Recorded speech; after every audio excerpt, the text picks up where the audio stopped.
The first topic that we are going to discuss in urology is ureteric stones.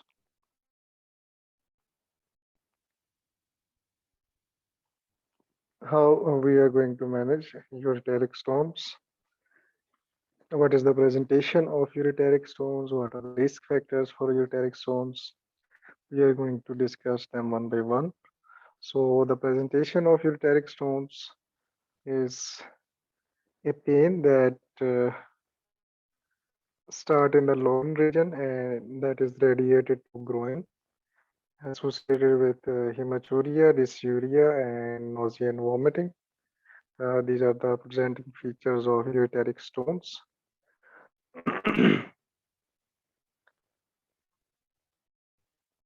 What are the risk factors for the formation of ureteric stones? They include anatomical abnormalities such as ureteric stricture or a horseshoe kidney. Gout can cause ureteric stones. Hyperparathyroidism can cause ureteric stones because they will cause hypercalcemia, dehydration, and cystinuria. All of them can lead to the formation of stones in the kidney. What are the investigations that we do to make a diagnosis of ureteric stone? Remember that non-contrast CT scan is the investigation of choice for ureteric stones. Initial investigation, X-ray and ultrasound can be done. X-ray for radio opaque stones and ultrasound for radiolucent stones.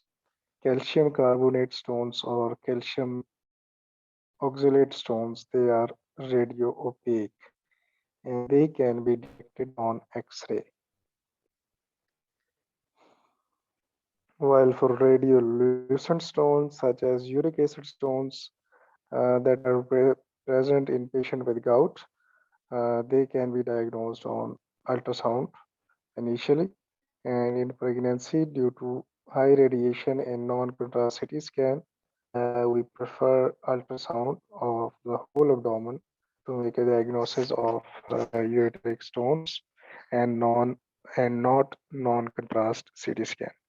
So non-contrast CT scan is the investigation of choice in general, while in pregnancy, ultrasound of the whole abdomen is the investigation of choice, or it is preferred over NCCT.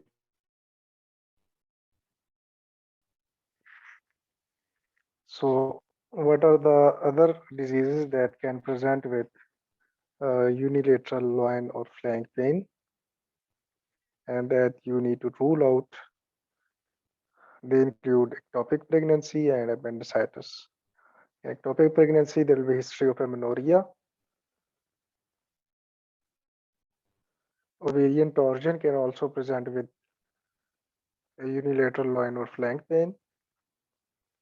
The difference between ectopic pregnancy and ovarian torsion is that in ovarian torsion, there will be no history of amenorrhea or positive beta HCG in urine, while in case of ectopic pregnancy, the female will present to you with unilateral loin or flank pain, and HCG will be positive, and there will be history of recent amenorrhea. Appendicitis can also present with these features, that is iliac fossa pain or loin or flank pain, along with nausea and vomiting. Then how you are going to differentiate on the basis of clinical features in appendicitis, and the pain start in the central abdomen around the umbilicus, and then it is shifted to right iliac fossa. Well, in case of kidney pain, the pain radiates from loin to groin, and there will be high WBC, CRP, nausea, and vomiting. Now, some points about the management of ureteric stones.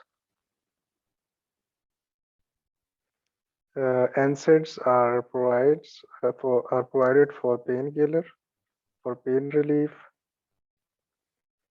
Diclofenac, intramuscular diclofenac Sodium is the drug of choice for ureteric stone pain or stone pain. So NSAIDs are given for pain relief, and then depending upon the stone size, the management of uh, ureteric stone is different in different cases. If the stone is less than 5 mm, it usually pass on their own with adequate hydration.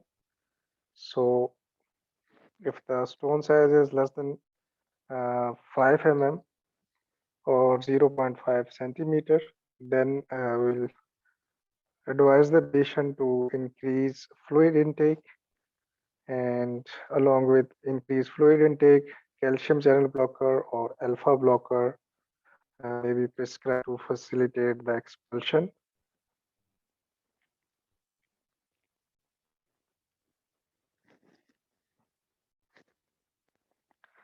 So for a stone size of less than 0.5 centimeter or 5 mm, increase fluid intake plus calcium channel blocker such as nifedipine, which will relaxes the smooth muscles of the ureter.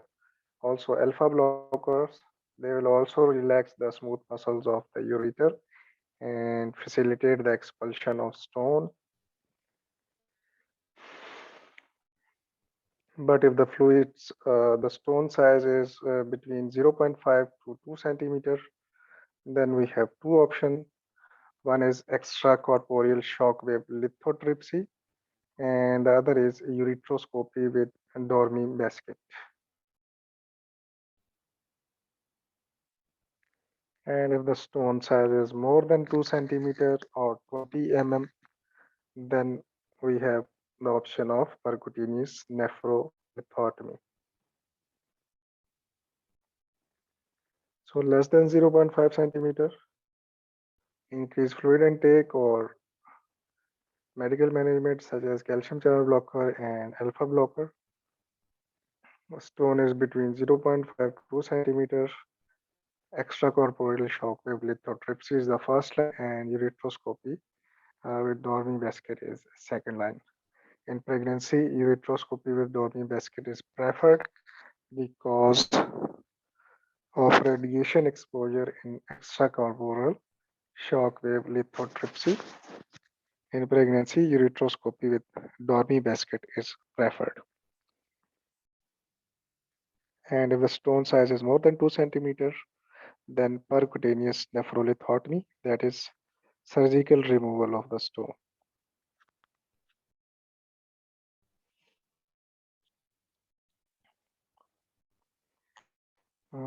And this diagram has, you can see, this is ureteroscopy with Dormy basket. This is ureteroscope or endoscope, and this is a Dormy basket that is inserted through ureteroscope, and the stone is taken out with the help of this Dormy basket, which is a basket-like structure.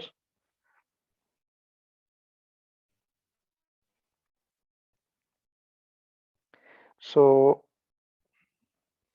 there's a process that is known as nephrostomy. So there's a difference between nephrolithotomy and nephrostomy. Percutaneous nephrostomy is different from percutaneous nephrolithotomy. Percutaneous nephrolithotomy is removal of the stone, while percutaneous nephrostomy is forming a stoma or a hole in the kidney, and a nephrostomy tube is inserted, and a bag, a catheter bag is attached with the nephrostomy tube. And the purpose of the nephrostomy tube is that it drains the urine when there is a blockage in the ureter.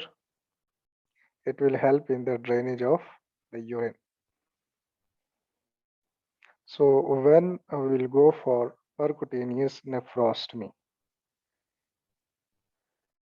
Remember that along with percutaneous nephrostomy, the other option that we have to decompress the renal collecting system. What is decompression of the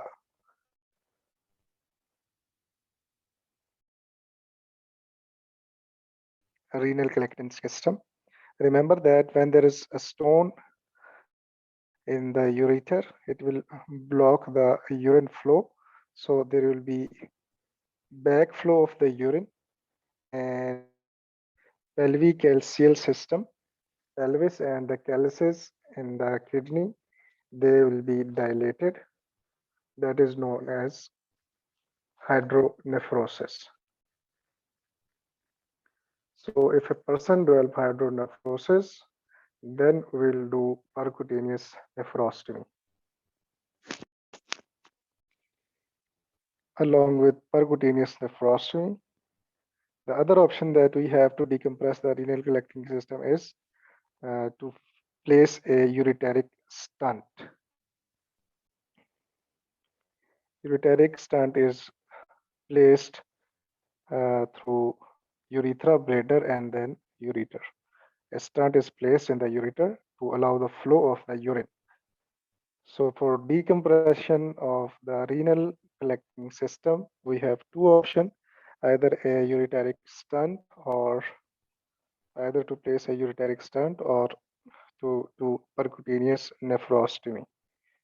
This question was asked in the Feb 2017 exam. A person with features of hydronephrosis and the candidates were asked about the best step in the management of this patient. The answer was ureteric stent, though nephrostomy was also given in the options, but in the question stem, the patient was obese. So in obese patient, percutaneous nephrostomy is difficult to perform. That's why uh, ureteric stent was the option in this case. So we were discussing management of ureteric stones. We have discussed that for the stones whose size is less than 0.5 centimeter, we'll increase the fluid intake and prescribe calcium channel blocker or alpha 1 blockers. For stones whose size is 0.5 to 2 centimeter, extracorporeal shockwave lithotripsy is preferred, and ureteroscopy with Dormy basket can also be tried. And if the stone size is more than 2 centimeter, then percutaneous nephrolithotomy. So this is the management of stone on the basis of their size. Now, what are the indication for percutaneous nephrostomy or ureteric stent? Remember that if the patient has only one kidney and he has developed hydronephrosis, then you will go for percutaneous nephrostomy or ureteric stent. So the first indication for percutaneous nephrostomy or ureteric stent is if the patient has one kidney and he has developed hydronephrosis, and a patient with two kidneys, if he develops hydronephrosis, then hydronephrosis in a patient with two kidneys is not an indication for percutaneous nephrostomy or ureteric stent. The indication for percutaneous nephrostomy or ureteric stent in a patient with two kidneys is that if the patient develops AKI, acute kidney injury, and hydronephrosis, then you will do percutaneous nephrostomy or ureteric stent.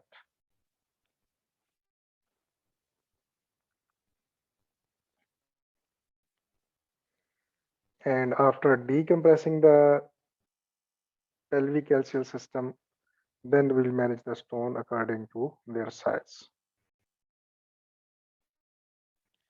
So the management of renal stone and the indication of percutaneous nephrostomy and ureteric stent, are they clear to everyone? Is there any question anyone want to ask?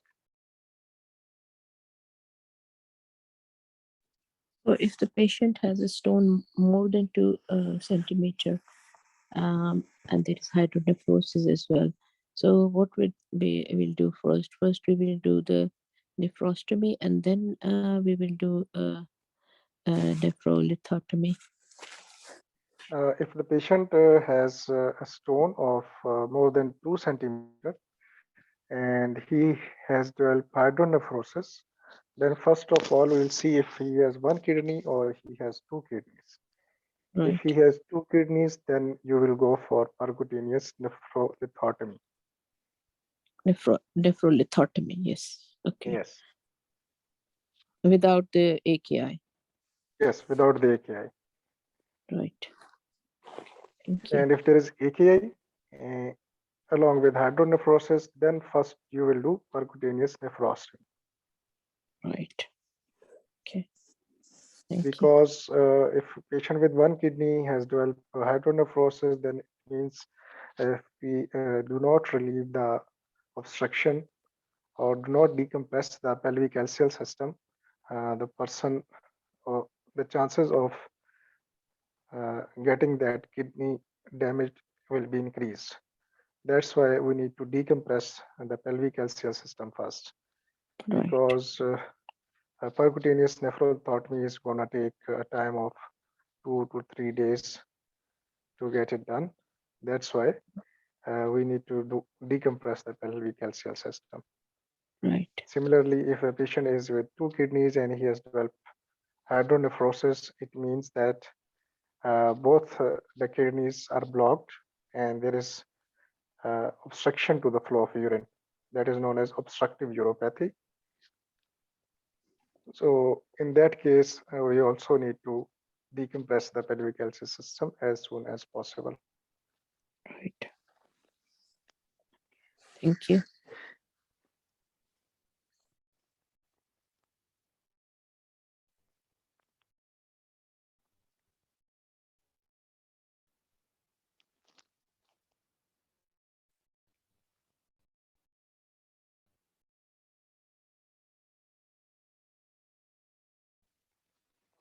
So for stone sizes of so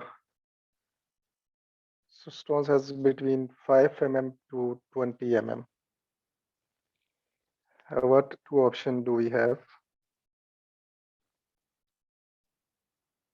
Anyone?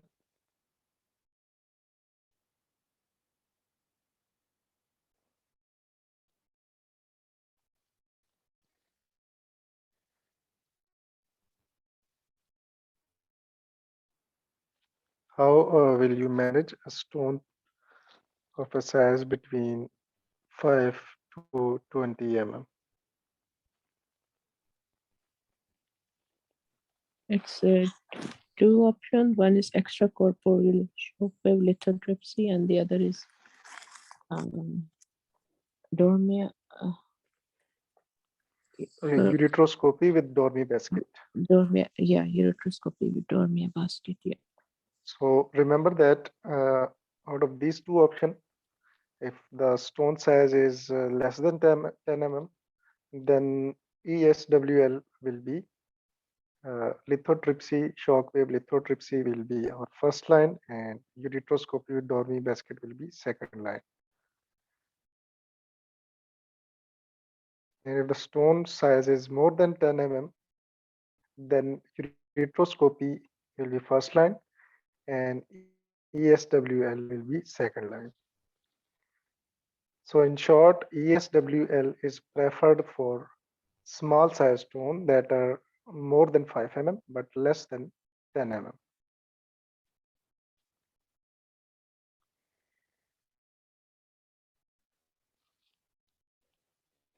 And one more scenario in which ureteroscopy is the first line ureteroscopy or dormant basket is preferred over ESWL's pregnancy. In pregnancy, ureteroscopy with dormant basket is preferred to avoid exposure to the radiation that are given during ESWL. So what are the two scenarios in which ureteroscopy with dormant basket is our first line? The first is pregnancy, and the second one is if the stone is symptomatic and it is more than 10 mm. Is it clear, everyone? The management of kidney stones.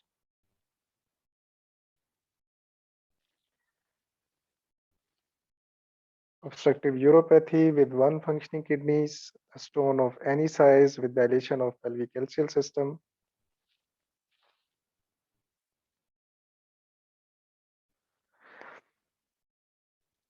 We will treat with decompressing pelvic calcium system by percutaneous nephrostomy or ureteric stent.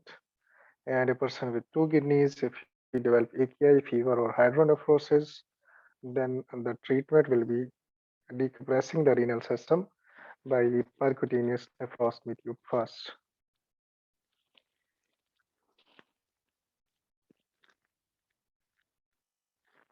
So loin pain plus stone plus hydronephrosis, we will manage according to stone size. Loin pain plus stone plus hydronephrosis plus AKI plus fever. So AKI and fever, if they are present along with the features of ureteric stone, then initially we will do percutaneous nephrostomy or ureteric stent.